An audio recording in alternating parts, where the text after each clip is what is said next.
Good morning and welcome to The Brief. Let's start off with a look at your trending stories for this morning. PM says that the amended VAT draft bill will be presented to Parliament once again. COPE report on the bond issue to be presented in 2 weeks. Who made the SLFP lose the opportunity to form a new government? Minister SP Dissanayake reveals. Speaker Karu Jayasuriya informed Parliament of the Supreme Court's determination on the value-added tax draft bill. I wish to announce to the House that I have received the determination of the Supreme Court in respect of the bill titled Value-Added Tax Amendment, which has been challenged in the Supreme Court in terms of Article 121 of the Constitution. The Court has determined that the provisions contained in Article 152 of the Constitution and Standing Order 133 are imperative in the character, and the failure to follow them render the subsequent proceedings nullity. Since the due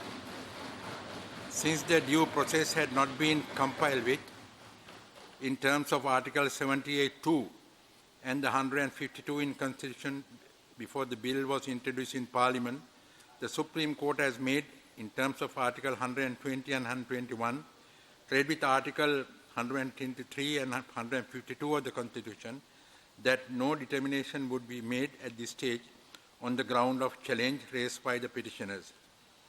I direct that the determination of the Supreme Court be printed in the official report of today's proceedings. In deference to the judgment of the Supreme Court, we will represent this bill in the House later.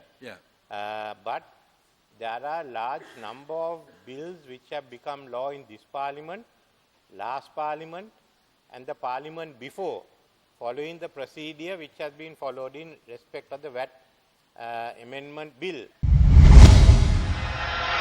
Chairman of the Committee on Public Enterprises MP Sunil Handunetti informed Parliament yesterday that the COPE report on the central bank bond transaction will be revealed within the next 2 weeks.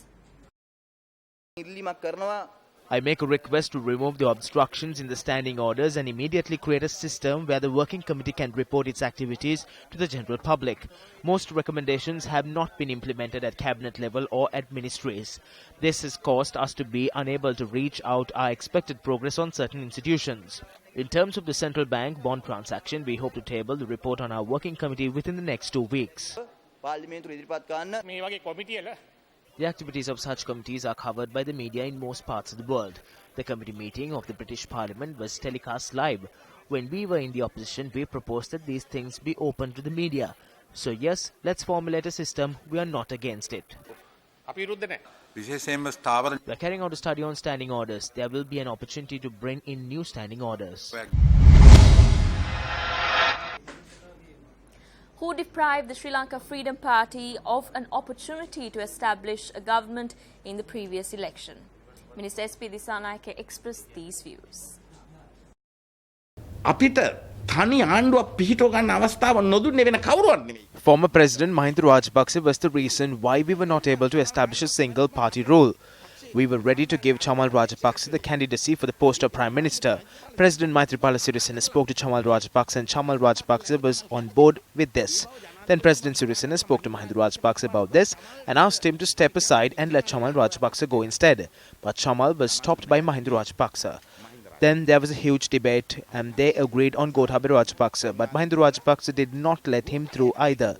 On that day, if this party acted together as one and Mahinda Rajapaksa stepped aside and let someone like Chamal Rajapaksa move forward, we would have gone for 116 or 120 seats instead of just 96. Well, that's a wrap of The Brief for today. For the News First team, I'm Stephanie Lazarus reminding you to always stay briefed.